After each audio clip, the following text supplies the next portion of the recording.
Welcome to the Table Podcast, where we discuss issues of God and culture, brought to you by Dallas Theological Seminary.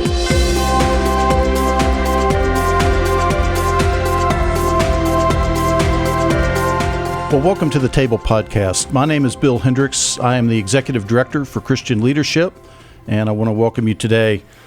We hear a lot about a term called employee engagement in the work world. Since the year 2000, the Gallup organization has polled American workers and, frankly, workers around the world, studying what they call employee engagement, which means the extent to which people feel connected to their work, that their work matters, that it has meaning to them, that they, frankly, look forward to doing the work because they find it so meaningful.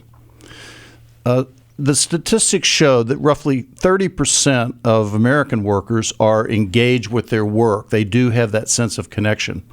But what that means is that 70% are what Gallup calls not engaged, which means their work is just a job. It's just a paycheck. It's just a way to pay the bills. Their heart is not in the work. And of those 70%, there's a segment that nets out to roughly 18% who are called actively disengaged. These are people that are mad about it. They hate their job, and they actually undermine the work that many of the engaged workers do. Well, our good friend Steve Ramseur down in San Antonio has told me that this is not really so much about employee engagement. I mean, it is about that, but that's the business jargon. What this is really about from a theological perspective is human flourishing. The idea that humans were put here to thrive. Of course, we know that we experienced the fall, and as a result, sin has invaded the workplace, with the result that many workers, perhaps worldwide it's 87%, are not at all happy about having to go to work. And so today we have Robert McFarland with us, who's going to help us look into this matter, because through his consulting practice, Transformational Impact, he works with businesses all across the country around this whole issue of how to build cultures where people thrive. Robert, welcome to the podcast today. Thanks so much, Bill. Glad to be here with you. I'm very glad you joined us. Robert has put this together in a book that we're going to reference quite a bit called Dear Boss, What Your Employees Wish You Knew. So if you've got people reporting to you, you're a supervisor, a manager, an executive, a CEO, whatever, this is a book you want to pick up. Robert, before we get into all of this employee engagement and culture and all that, tell me a little bit about your background. Where did you grow up, and what was college, and ultimately, how did you get into this line of work? Sure enough. Yeah, I grew up all over as a kid who had a military father, and then involved in academia, and then involved in insurance. And so that took us in different places around the country. But I spent most of my time on the East Coast. Don't hold it against me, though. And New England as well as in Virginia. So that's where I've ended up. I went to college at the University of Virginia. Met my bride there. That's the best thing that ever happened to me. Absolutely. Was finding the Lord at UVA and finding my wife at UVA. So that's really made me pretty much who I am today. And so did you major in business, or how did your interest in the business world come about? Really kind of a roundabout way, actually. I was more into communications, and that ended up putting me more into a career within the nonprofit world, and really wanting to be, as you were talking about in terms of engagement, really wanted to make sure that what I was doing really mattered. And so I wanted to make sure I followed my passion, and so I was engaged at what I did and was very excited about that whole world. I ended up transitioning more into a consulting arrangement, working with different nonprofits and such in terms of helping them function better, and then transition that over into working with businesses, because I realized that the business world really needed to have that kind of connection. Just as you said, the fact that employee engagement is so low, granted it's worse worldwide, but here in the United States it's still pretty abysmal. 70%. Yeah, exactly. And the fact is that without that kind of connection to the work itself, that we really are not allowing our professions, where we spend so much of our time, to really be glorifying God to the point that they could be. And so I see the whole idea of increasing employee engagement really is kind of a mission, just to really see how we can help that arena of life become so much more fulfilled, as you said, human flourishing, and helping that become what it can be. Well, I know that you and I share a lot in common, but I know that some of our listeners either will be thinking or they will know people who think, as soon as they hear this conversation, what do you mean work is a curse? I mean, you're not supposed to like it. That's why they call it work. Well, that's actually interesting. If you look in the scripture, that God said to Adam really to cultivate the garden, and then sin entered, and then the ground was cursed. The ground was cursed after the sin, which took place then after he was commissioned to work the ground. So really, work was there long before. Well, actually, we don't know how long, but it was there right before from the beginning. Yeah, exactly. So really, work is really who we are. It's well, not to say that we need to take our identity from it, but it is an expression, an opportunity for us to express who we are and how God has made us and how we are to exist in the world. Yeah, the way I like to say it is that the very first command that God gives to human beings is in regards to their work. He says, "Be fruitful, multiply, fill the earth, rule over it." Cause the world to be fruitful. The world on its own is not particularly fruitful. It just gives us raw resources. Yes. I've never stood next to a mountain, that has ore in it, and by golly, out pops a Mercedes-Benz. I've never seen that happen. No, only humans can add value to the world and its resources to create cars and roads and gasoline, and as well as all the occupations that educate those workers and take care of their medical needs and raise the food that they need to eat and take care of their spiritual needs. God wants us to make this world and its people to thrive and to flourish, to make us fruitful. And so what you're trying to do is that very thing. Now, why then well, let me back up. You did some research, as I understand it, to write this book. Yes. In which you discovered what to me seemed like some pretty disturbing statistics around how people perceive their boss and the nature of their work as well. Tell us about that research and what you discovered. Sure enough. Yeah, in writing this book, I commissioned a firm to go out to 589 people around the country. So this isn't just anecdotal evidence? Oh, no. This is really hard data. Excellent. And so I went out to these different people and really trying to make sure that it was as representative as we could make it. I mean, granted, it was done online, so there's some biases that are going to occur there, understood. But nonetheless, we still had representation around the country, different socioeconomic status, different ethnicities, and so taking all that into consideration, really looking to see what are the concerns out there. So basically, other than the demographic data, there was one open-ended question in which I asked, which was, what is the one thing you wish your boss knew that they might not already know? All right. So with that, what's that one thing? What's that top of mind thing? And what was interesting is, other than the 26% who said nothing to the survey and the 8% who said, well, I'm not really sure, there's only 4% of the respondents who said something other than the four major concerns that popped from the research. So four came out. Yeah, four big themes. And those four were? Well, the top one at 17% was insufficient appreciation. Then there was a three-way tie for second place at 15% with inadequate morale, incompetent management, and improper communication. So really it boils down to appreciation, morale, management, and then communication. So where did you go with this research when you discovered this? Well, what I did was I looked at this and I said, this is a problem we see here, that because it really corresponded with what you had said about the Gallup's research. In fact, one thing I found in the 2017 State of the American Workplace report that Gallup put out was a statement by the chairman of the board and CEO of Gallup, Jim Clifton. And Jim Clifton said this, and these are not my words, these are Jim Clifton's words. He said that the very practice of management no longer works. Wow.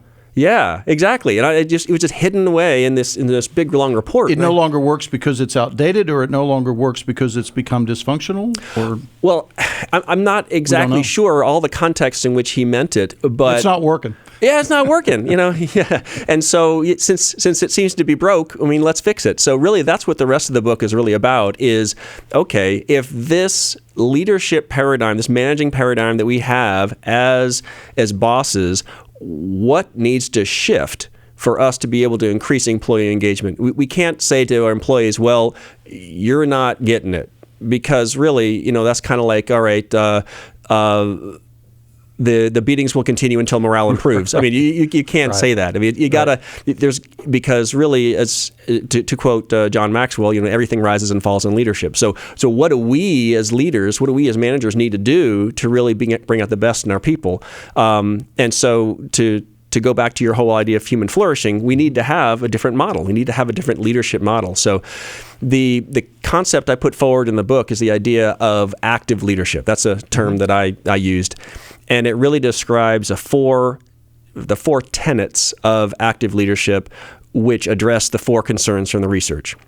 And so the four tenets of active leadership would be tenderness. Well, I know that's a funny word to use in a business context, but tenderness, and then team, and then trust, and then transparency. So that addresses the issues of appreciation, morale, management, and communication.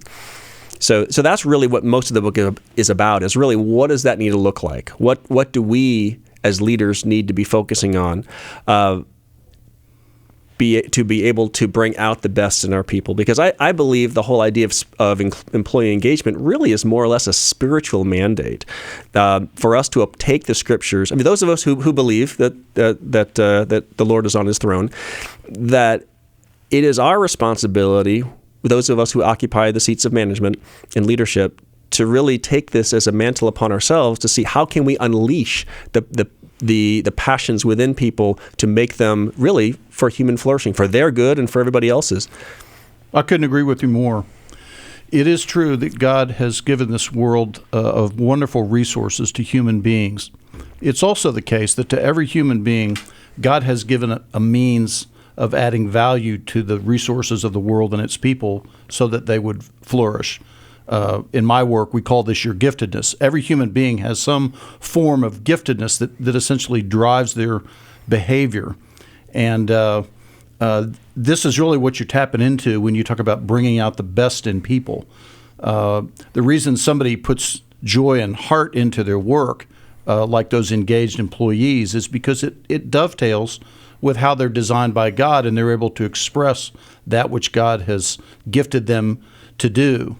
This is why job fit is so important, and I'm sure you run into that a lot. People who are literally the square peg in a round hole are trying to be, and they're not happy, and their boss is not happy, and yet we're paying you, so get the job done, and it just doesn't work. And Colossians 3 says that we should put heart into our work. Do your work heartily. Well, I believe it's a lot easier to put heart into your work when the work actually fits who you are. That's right. But I would, before we get into your four, the tenderness and the team and the trust and the transparency, which I want to talk more about, I guess it comes down to, in part, a leader actually caring about the people. From one point of view, people are just, they're there to get the work done. And why should I really care whether they like doing the work or not doing the work? That's a really good point. And actually, that dovetails into the 4 points I was talking about earlier. The whole idea of the point of tenderness really can break down to more or less the golden rule. So if you as a leader and you're a manager to think, well, why should I bother to care about the people that are that are working for me? Why do I need to make sure that they're feeling cared for? Yeah. Why do I need to be concerned about that? Yeah. Is the fact of, all right, from a scriptural admonition, you want to treat others the way that you would want them to treat you if the situation were reversed. That's really, I think, a scriptural mandate on that. And so then also within that same context, you were talking about adding value. Mm-hmm. if we're really concerned about adding value, and that seems to be a huge business mantra that everyone's concerned about, making sure that we're adding value.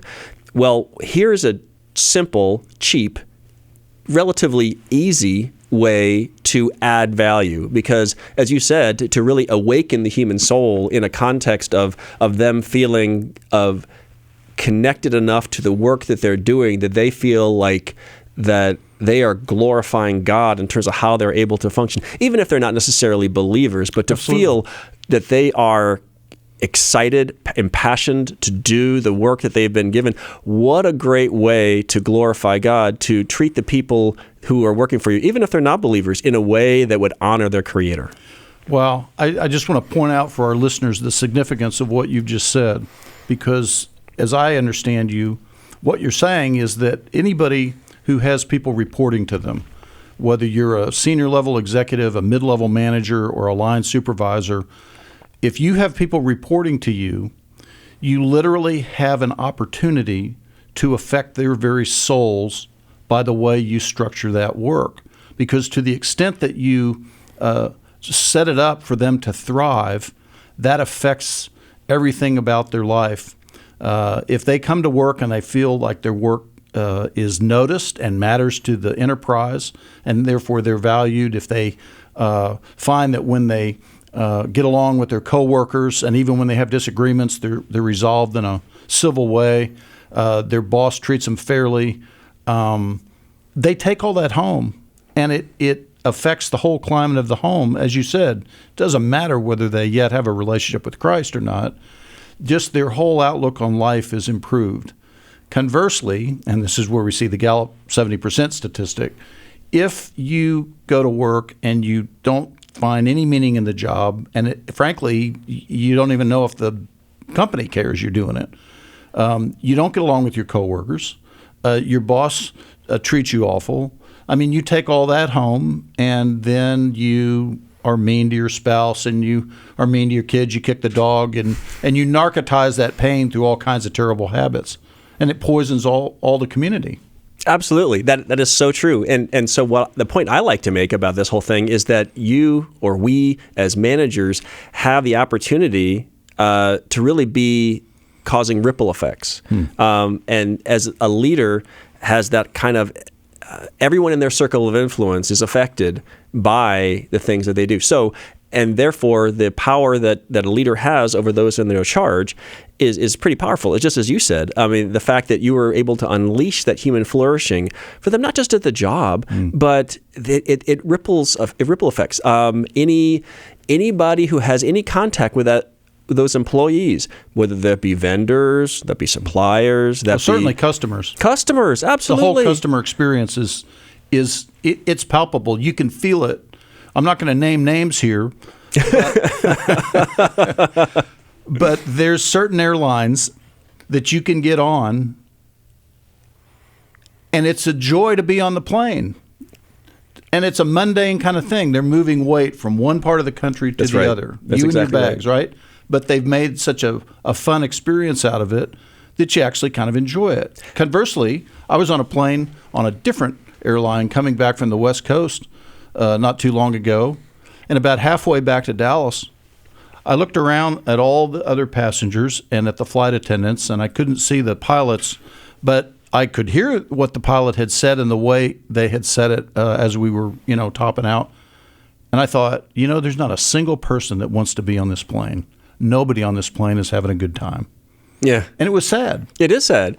Because really, and where does that all start? Are the flight attendants choosing to have a bad day, or the pilots choosing to have a bad day? No, it all flows from leadership, and so that tone that is set at the leadership level has that ripple effect and comes down, and then it affects you as a passenger, and affects everybody else.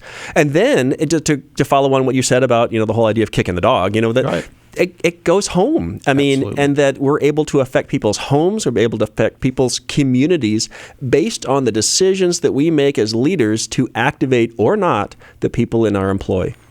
And it has generational effect. Yes. I'm one of the few people I know whose dad loved his work. Our listeners may know that my dad taught here at Dallas Seminary for 60 years. And he didn't like everything, about being a professor in an institution, but I'll tell you one thing. He enjoyed every minute in the classroom. You know, he used to say, I love to teach. I live to teach. Why, I'd teach whether or not they'd pay me to teach. And then he'd usually do an aside. Now, don't tell the seminary that. You know? but I mean, it was true. And so I grew up where work was always a positive category for me. But I had a lot of friends who you'd find out what their dads did and moms for work. And you could tell right off the bat, work was a negative category. And they went into the work world assuming this was going to be a bad news item. Right. And instead of, and so therefore they approach it with kind of a win-lose mentality. Yes. That therefore, I have to just try to minimize how much I lose and try to make sure I win as much as I can. Exactly. However, with the whole idea of human flourishing, it can be a win-win situation. Instead of claiming value on that continuum, we can create the value. And that goes back to the whole idea of the adding value concept. And it really comes down to a concept. It's not like it's necessarily, you know, it could be adding dollars to your budget in terms of how you do this, but it's really, a lot of it is the intangible stuff that can be really incorporated into how we do things. So culture matters, in other words. Culture matters. Corporate culture matters. Absolutely, in so many ways.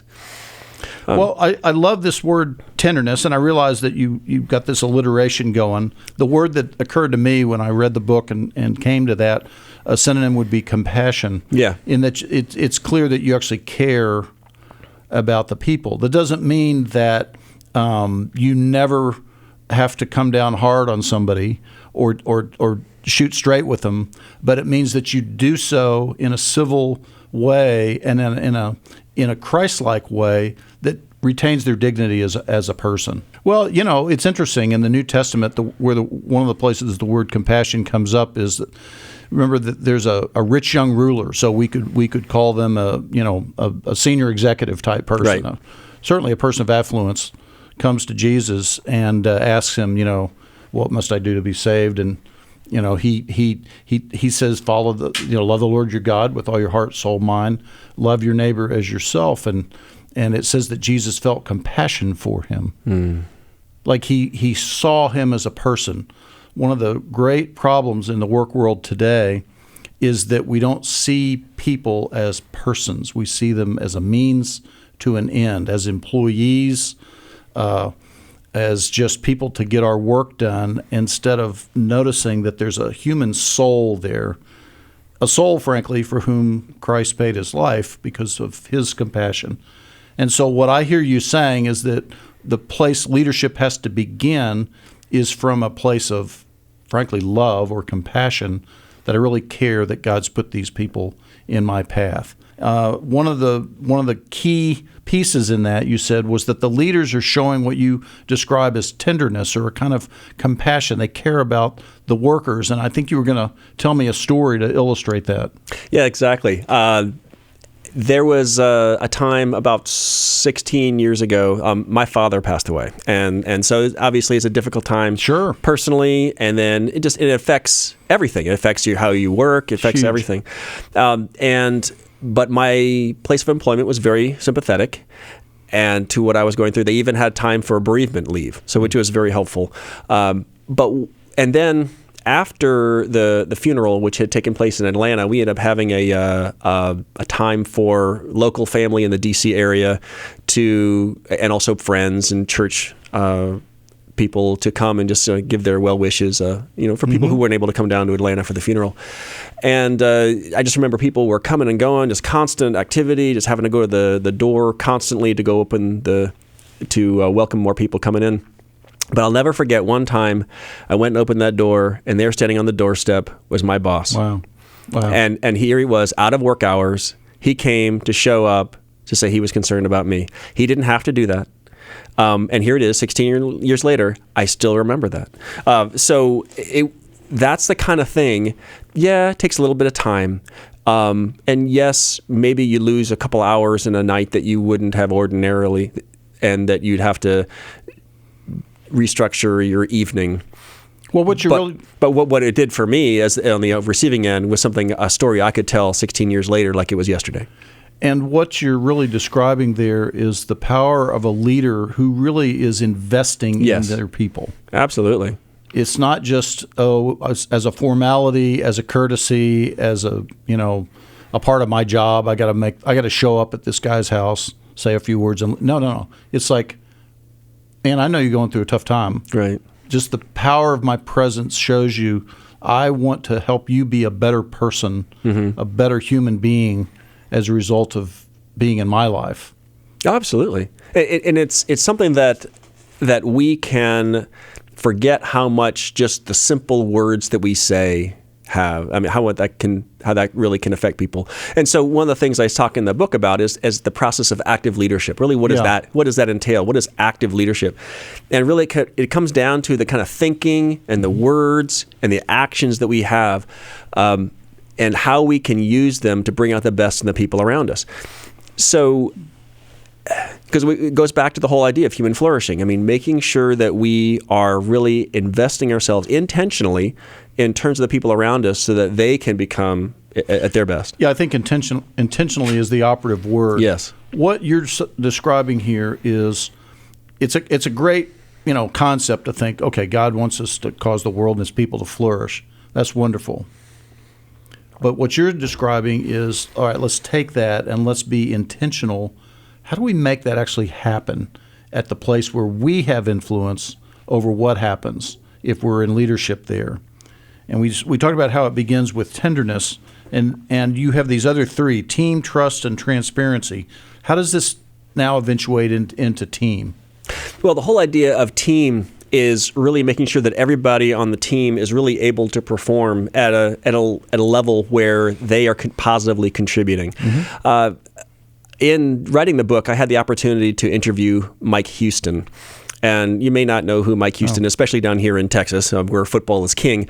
But in my area of Shenandoah Valley, Mike Houston's a hero because he brought the James Madison University Dukes to the FCS National Championship. Okay, that's a big deal where I'm at. That's a big deal, so, right.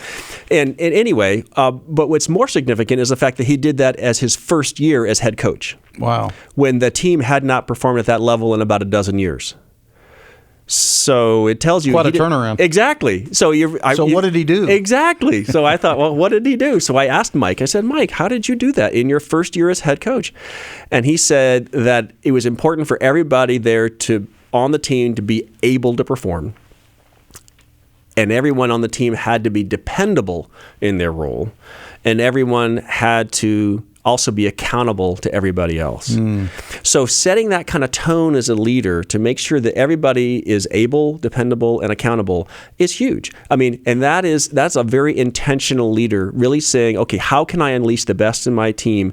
I mean, granted, he's not giving anybody a pass. I mean, football is not one of these kind of things that you can just say, well, let's just see how it turns out. No. He was extremely intentional in creating that team and making it to be what it could be. And I think it's very important for us as leaders to do the same thing in terms of how can we deliberately create constructs within the workplace to be able to do that. So ability, I think in our culture, we tend to think, we want the best players on our team. That'll make us winners. But you have these other two things in there: dependability, reliability, I guess is the way you put it. Sometimes ability is important, but sometimes what's more important is reliability. We all know the superstar that keeps dropping the ball. That doesn't do any good. We need somebody who catches the ball. Maybe they're not the superstar, but at least you can rely on them, to hold on to it.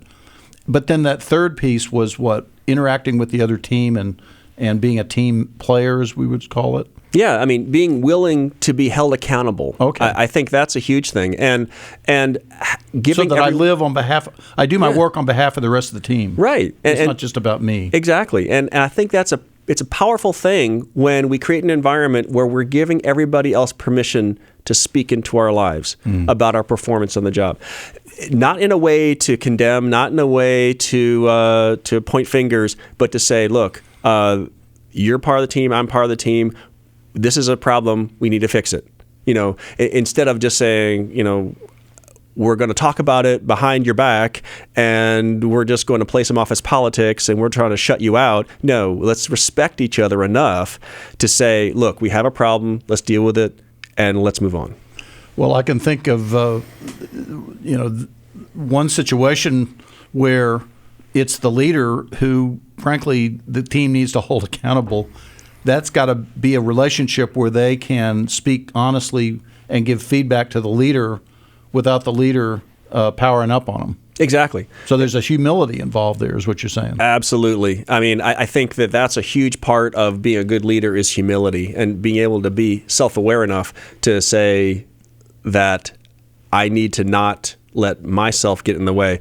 I'm sure you've read Good to Great by Jim Yes, Collins. And, right. and the whole idea of that level 5 leader having that personal humility, but also that professional will, and saying that, the organization is more important here. It's not about me. All right.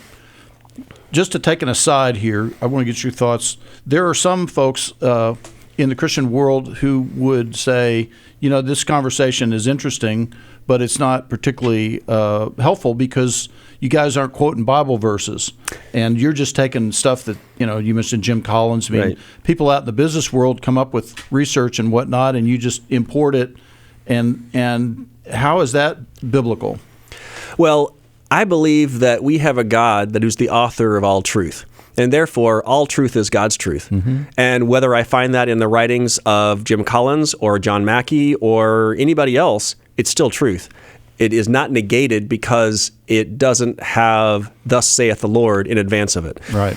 So what I think is cool is when we can see God's truth showing up in business contexts, whatever they may be, and then up for us to be able to point a flashlight on it, to shine the truth or shine God's light on this to say, hey, here's an opportunity where we can put Scripture into practice without necessarily saying that this is Chapter and verse. Exactly.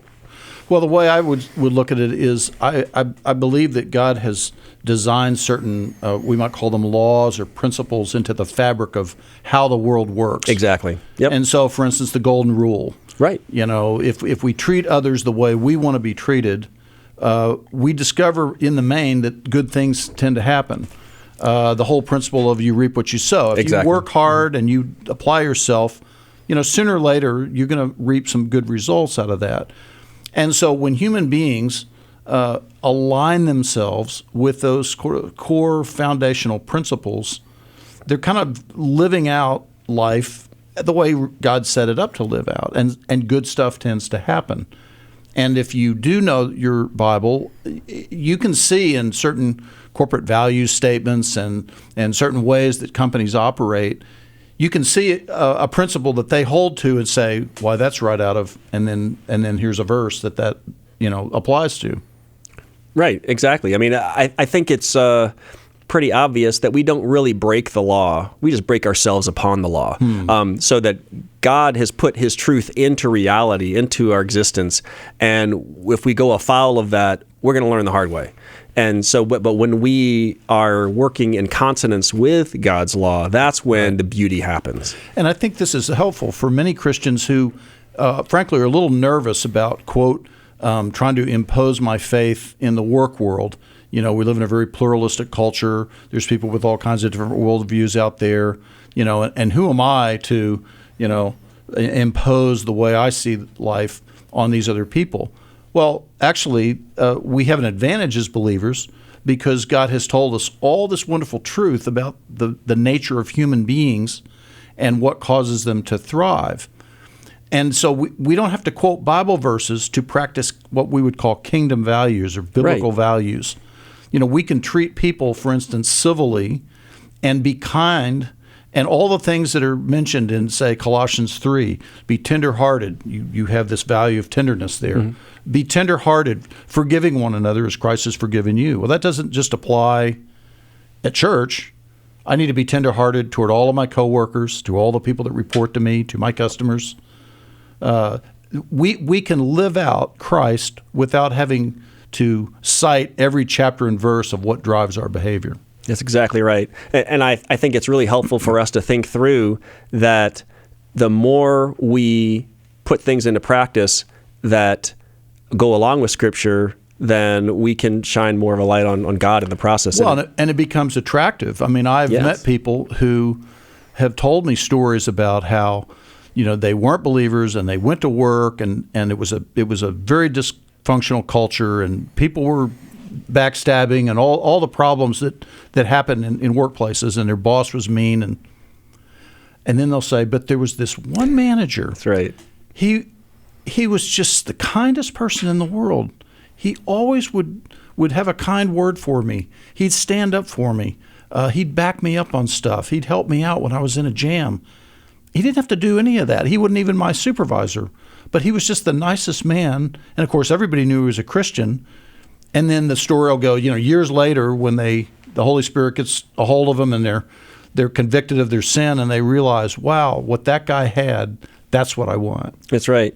When you can see somebody putting those kind of things into practice and living by scriptural standards, and then that's when we can put forward the concept that everybody is made in the image of God, and that everyone has dignity because of that, because they are made in the image of God. And what a great way to preach the word without ever having to quote Bible and verse. Exactly. I mean, scripture and verse. I think that's a powerful thing to be able to do. And then right there, you're bearing testimony to the word by that, and people will remember, gosh, why was his actions so different from everybody else? Well, it's because he was motivated by his faith. Well, your research brought out that trust needed to be infused into leadership. Tell me how that works. Yeah, trust is really important in terms of creating that kind of atmosphere where a leader will trust the people working for them, so that therefore they will be trusted in response. I mean, it's the sowing and reaping concept. I think there's often a lot of suspicion within workplaces, so there's therefore a tendency to micromanage. Whereas actually, instead, if we say we trust somebody, then it'll work back in our favor. I think that one example of that is, I remember we were talking before the program about how I tend to travel, and one time I was driving from my home in the Shenandoah Valley over to Virginia Beach on the other side of the state. And my GPS got me to the general area where I needed to go. But then when I got to that specific location, it just kind of looped me along, and I just ended up back where I started from and couldn't find where I was trying to go. And very frustrating. Very frustrating. And it's that kind of meandering leadership in organizations where you're not a true GPS. That's not creating an environment where people can trust you to really lead them where they want to go. People are looking for a leadership where there is a clear direction, where there is where there are some definite values that they can point to, and it's without that kind of in place, there is a lack of tendency to trust. Just like my ability to trust my GPS was certainly lessened by that experience, and I think that's often the case within workplaces today, when people don't feel like they're really trusted, and they can't really rely on the people above them to take them where they think they ought to go. So it can be a frustrating experience. Very frustrating. Well, if a business leader says, listen, I have to, look over the shoulder of my people because they steal from me, they slough off, I can't trust them. Well, what do you say to that person? Well, somebody who says the people are stealing from them, then I tend to wonder, what are the values of the organization? What are you teaching them by allowing them to steal? Are there no situations where the situation where they would be held accountable for that, or just that maybe they just haven't been caught? So there need to be repercussions. Yeah. They need to be handled fairly. Right. But they need to be handled consistently, is what you're saying. Yeah, and I think it's a situation where when things are taken, when appropriate measures are taken to hold the line on a standard, I think that's where people can say, oh, okay, I can appreciate that. But I think that just assuming that people are going to be doing wrong things, and then that kind of demeans them to say that, well, you can't do any better. You're always going to be stealing or whatever. Well, and a great illustration of what you're talking about here, Jesus calls the 12, and he works with them for a while. And then the day comes when he sends them out, remember, 2 by 2, and he wants them to go preach this gospel. And he actually, they discover they've got real power, like things actually happen. That's an awesome amount of trust to put on some guys that, frankly, he'd only known for maybe a year and a half or so, but he trusts them to go out and try their hand at this new thing that he's brought into the world, the kingdom. That's right. And so I think that trusting people, it's amazing what you can do when you create that environment of trust. I mean, like in our house, I mean, our kids have just been raised to see just money just sitting around. That if I have a $10 bill, I don't go hide it somewhere. I might leave it on my dresser, and it stays there. I'm not ever concerned about it disappearing, and my kids know that I trust them that I don't have to worry about that. Right. So I think that it's the environment in which you create, the expectations that you have, and then enforcing those in terms of how you actually do things on an ongoing basis. Well, this kind of brings us to this fourth quality that you're trying to work on with leaders in their culture, is this issue of transparency. Tell me where that came from in the research and how you got to that. Yeah, it was really the fourth part in terms of communication. And it's interesting, in some of the surveys I've done of different organizations, that they might score well in tenderness or in team or in trust, but inevitably it seems like there's always a breakdown in communication. That is one of the areas that I think people really struggle with a lot, is making sure that communication really gets out there to the level that it should be.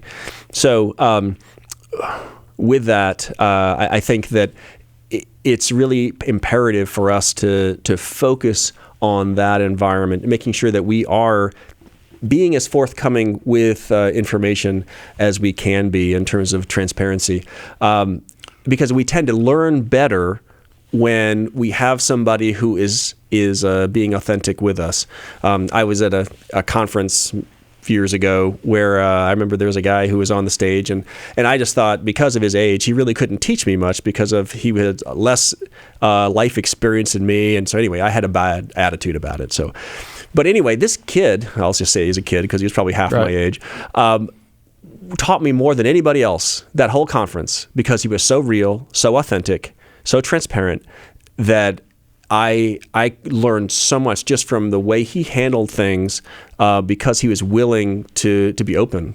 It sounds like that transparency engendered that other quality of trust for you. Absolutely. You know, if he was going to shoot straight about difficult things, he's shooting straight about most everything. Yeah, and so as you can see, all those four things really kind of relate together in terms of how they create a good environment. So do you consult with organizations then and leaders to try to build these things into their organizations? I do, and really that process of how that was come together really is addressed in the third part of the book, where there's that the culture that you create really comes down to four things that you can do in your organization in terms of implementing all that, and it really comes down to what you teach, and what you celebrate, what you model, and what you permit. So those are the four things that really end up creating a culture within an organization. So earlier we used this word intentionality, that the way we do things around here isn't just an accident. Right. And it's not just passive, you use the word active leadership, but that somebody's, it's not so much that they're working in the business, they're working on the business, right? Exactly. And they're trying to make this place an environment where, as we've said, the people thrive. Right. So in terms of, it involves then actually, you have to teach, you have to make sure that people understand the values that you hold dear, that organization is going to function in certain ways. You got certain parameters, and that can be done just in any way. It can be private conversations, staff meetings, whatever. You can be teaching all the time. Also, what you celebrate. If there's something that you think is important for you to be able to recognize, well, I want to have this situation be replicated. Well, it's the process of actually then looking for it, and when you see it, to reward it, and then to reinforce it in front of other people, making sure that they realize that's important. And then the whole idea of what you model, I mean, you can't just say it. you got to do it. I mean, it's just a matter of, you have to live it. Exactly. It's a matter of being the person that you would want to follow. Well, and that's the operative word there is follow. The best definition of leadership I've ever heard is a leader is somebody who people follow. Like you can have the title CEO, captain, whatever. If nobody's following you, you're not leading anybody anywhere. That's right. But on the other hand, if you're doing something that causes people to follow you, de facto, you're the leader, even if you don't have the title. And so what you're talking about with modeling, you're leading out so that people will follow in your wake. Absolutely. And it has to be that process of as you said, intentionality, making sure that they would do the things that they want to have done. Just a quick story. There was a guy I knew who was leading a business in a country where the boss was always supposed to be the boss. Right. He could never be a servant, right. Kind of some, and then. But no one wanted to wash the dishes in the office. And so one day the boss went over and started washing the dishes. And it freaked out his staff. Like, you can't do that. You're the boss. But he did that specifically to say, if I, the boss, can do this, then you can do this. Sounds like Jesus. Exactly. Well, Robert, I want to thank you for being with us today. And again, Robert's book, Dear Boss, What Your Employees Wish You Knew. You need to pick this up if you're a leader and read it through in terms of your culture. At the very end of Good to Great, you mentioned Jim Collins, his very last paragraph, he says, human beings crave meaning. That's right. They crave meaning, but it's very difficult to have a meaningful life apart from meaningful work. And so the real opportunity for Christians who are leaders in the work world today is to create cultures where the people thrive and kingdom values are enforced. Thank you. Thank you. Thanks for listening to the Table Podcast. For more podcasts like this one, visit dts.edu/thetable. Dallas Theological Seminary. Teach truth, love well.